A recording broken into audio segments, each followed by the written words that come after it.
Ministro Rogério Schietti, muito obrigado por receber a equipe aqui no gabinete do senhor.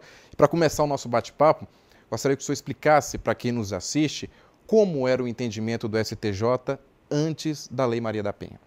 A Lei Maria da Penha ela permitiu ao Poder Judiciário, aos juízes e tribunais e ao STJ aplicar institutos que a lei criou voltados a uma proteção maior às vítimas de violência doméstica, em especial a mulher, geralmente a mais vitimizada nesse tipo de delitos.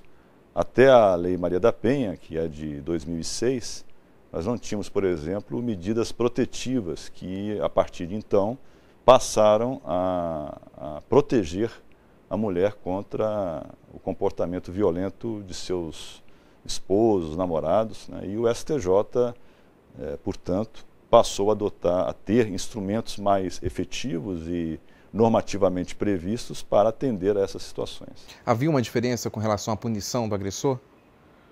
O agressor já era punido ou como um crime de lesões corporais dolosas, ou como homicídio, crimes contra a honra, crimes contra a dignidade sexual. Repito, houve um incremento no tratamento jurídico-penal dos crimes praticados em tal situação e com isso a vítima passou a ter uma proteção maior. A questão é que chegava antigamente aqui no STJ os casos mais graves, envolvendo violência com mulheres. Porque até então uma boa parte dos crimes praticados em situação doméstica, muitos não eram sequer comunicados às autoridades, como ainda muitos não são, e talvez pela ausência desses instrumentos mais efetivos de proteção a essas vítimas, não havia uma investigação ou uma persecução penal que pudesse resultar em uma sentença da qual as partes recorressem e chegasse até os tribunais superiores.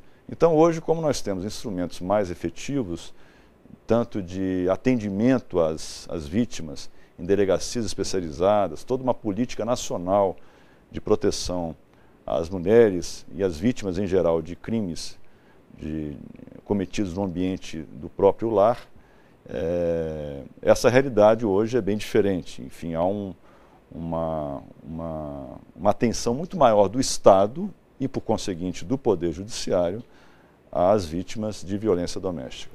Processos envolvendo esses casos e sobre a Lei Maria da Penha, eles podem ser suspensos, porque em alguns estados a punição do agressor ela pode ser extinta após esse período. Como é que o STJ vê isso? Olha, embora haja, sabemos, ainda alguma hesitação quanto à aplicação de institutos previstos na Lei dos Juizados Especiais Criminais, que é a Lei 9.099, o fato é que o Supremo Tribunal Federal e o STJ têm entendido que não se aplicam esses institutos à Lei Maria da Penha. Quais são esses institutos? Por exemplo, a transação penal e a suspensão condicional do processo. Então, para essas hipóteses, não se aplica, para as hipóteses de violência doméstica, não há transação penal, não há suspensão condicional do processo. Agora, eventualmente, dependendo do juiz e do promotor que atua no caso, sabemos que esse entendimento não tem sido 100% observado. Isso é uma das coisas que precisa mudar no entendimento do senhor? Na minha opinião, a lei e essa interpretação do Supremo e do STJ estão corretas. Ou seja, o tratamento dado à violência doméstica há de ser um tratamento mais rigoroso. Evidentemente que não se quer dizer com isso que em todos os casos se pretenda uma punição exemplar, mas sim que haja uma resposta do Estado a um comportamento que é grave, sim. Muitas vezes se desprestigia esse tipo de ilicitude, esse tipo de comportamento, dizendo-se que é um assunto de natureza familiar, até aquele brocado que diz que em briga de marido e mulher não se mete a colher. Na verdade, o Estado tem que intervir, sim, para atender as situações que, se chegaram àquele ponto, é porque são o resultado de violências que foram se repetindo ao longo do tempo, muitas vezes violências morais, mas que chegaram a um ponto de violências físicas e que podem evoluir até para um crime mais grave, como, por exemplo, um crime de homicídio. Então, o Estado deve, a meu ver, intervir na medida proporcional à gravidade da conduta. Mais medidas protetivas com a Lei Maria da Penha, os casos mais simples também estão chegando à corte. O que precisa mudar no entendimento dos ministros, do STJ, para garantir ainda mais a efetividade da lei e a segurança dessas mulheres? Bem, eu diria que não só em relação a esse tipo de delito, de ilicitude, mas de uma maneira geral, o que talvez precisamos avançar, e eu não digo isso em relação ao Poder Judiciário, mas em relação à política criminal como um todo e todas as agências punitivas do Estado, é uma maior efetividade dos instrumentos e dos institutos de natureza penal e processual penal.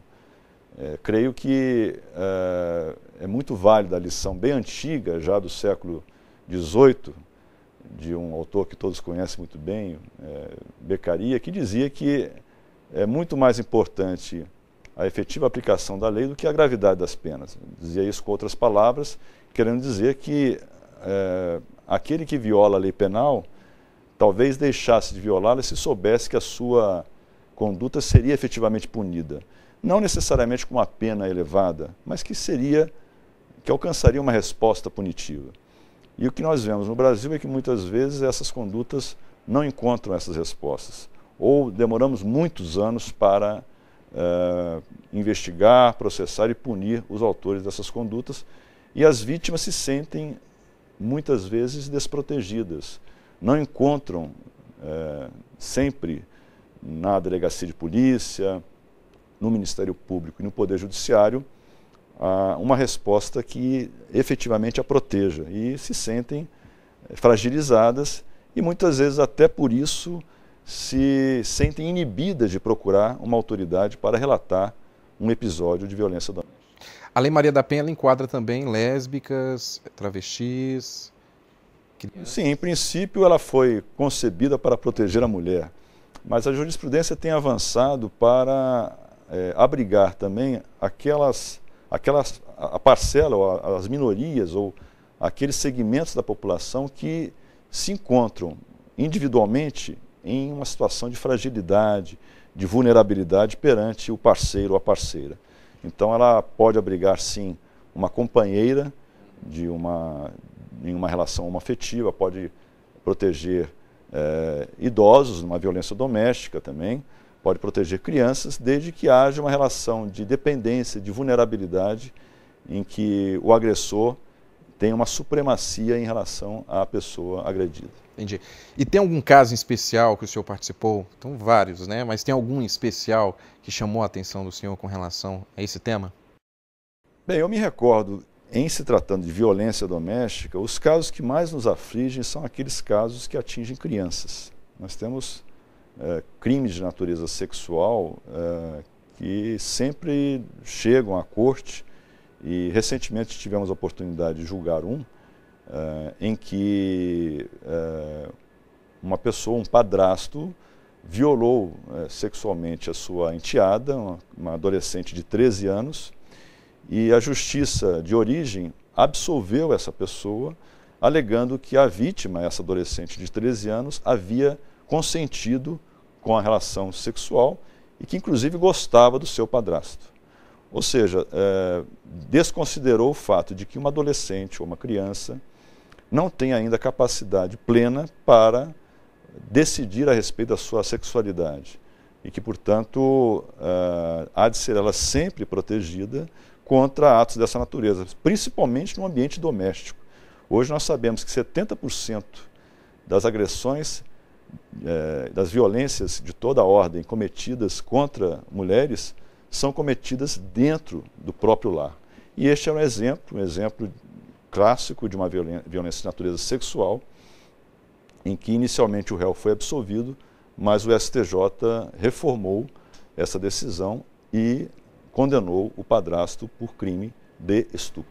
Entendi. E a punição dos agressores, com os casos que chegam aqui, essas punições, elas têm sido mais o pagamento de multa ou mais a prisão mesmo desse agressor? Como tem um balanço com relação a isso? Não, quando a gente fala em punição, não necessariamente envolve prisão, né? E cada vez mais a prisão tem sido reservada para as hipóteses mais graves de crimes praticados com muita violência e em situações que façam presumir que o único meio para evitar a prática de novos crimes seja privar o réu de sua liberdade, impondo-lhe uma sanção privativa de liberdade. Então, nos casos de violência doméstica, quando se trata, por exemplo, de um crime de ameaça, um crime de lesão corporal leve, e mesmo alguns crimes de natureza sexual, dependendo da situação, não haverá necessariamente uma pena de prisão. Pode ser uma pena restritiva de direitos, ou cumprida até em regime aberto, enfim, com prestação de serviços à comunidade, enfim, vai depender tudo da situação, da gravidade da conduta. Uma coisa interessante que eu acho, um estudo que eu ouvi há pouco tempo, dizendo que a violência doméstica, ela varia de acordo com a idade da vítima em relação ao seu agressor. Até o início da adolescência, os maiores agressores são os pais. Na adolescência até o início da idade adulta, há uma mutação, depois passa a prevalecer a violência praticada pelo cônjuge, pelo namorado, pelo companheiro, pelo ex-namorado, e quando a vítima chega à idade adulta, a partir dos 60 anos, o maior agressor passa a ser os filhos. Então há uma mudança de autor da agressão dependendo da idade da vítima. É um dado interessante que eu acho que mostra que todos são potenciais agressores, não só o marido, né? Pode ser os pais, pode ser até os filhos, outros parentes, dependendo da situação concreta. A questão quando se fala da Lei Maria da Penha é porque a Lei da Maria da Penha, na verdade, percebe-se por essas pesquisas que aumentou o número dos casos, mas não é o fato de que aumentou o número das agressões, e sim as pessoas estão denunciando mais. Exatamente, exatamente. A lei, como ela veio a conferir maiores instrumentos de proteção às mulheres, houve uma natural confiabilidade maior no Poder Judiciário, nas agências punitivas, e com isso o número de casos aumentou, né? Mas não significa, como a sua pergunta já induz a concluir, não significa que hoje há um número maior de violência. Simplesmente, hoje, acredito, essa violência é mais visível e as pessoas estão perdendo um pouco também do receio, da timidez de denunciar, até pelas campanhas publicitárias que o próprio Estado, o próprio governo federal, municipal e estadual fazem para, digamos assim, estimular as vítimas, em especial as mulheres, a denunciar esses casos de violência doméstica. Ministro, alguns juízes têm aplicado aí a suspensão dos processos sobre a Lei Maria da Penha. Por quê? É uma interpretação que tem sido dada por alguns juízes e promotores de que haveria essa possibilidade. Porém, o Supremo Tribunal Federal já decidiu a esse respeito, e o STJ também tem seguido o entendimento de que a suspensão condicional do processo, assim como a transação penal, que são institutos criados pela Lei dos Juizados Especiais, Cíveis e Criminais, não se aplicam à Lei Maria da Penha. E por que geralmente tem feita essa suspensão, ministro?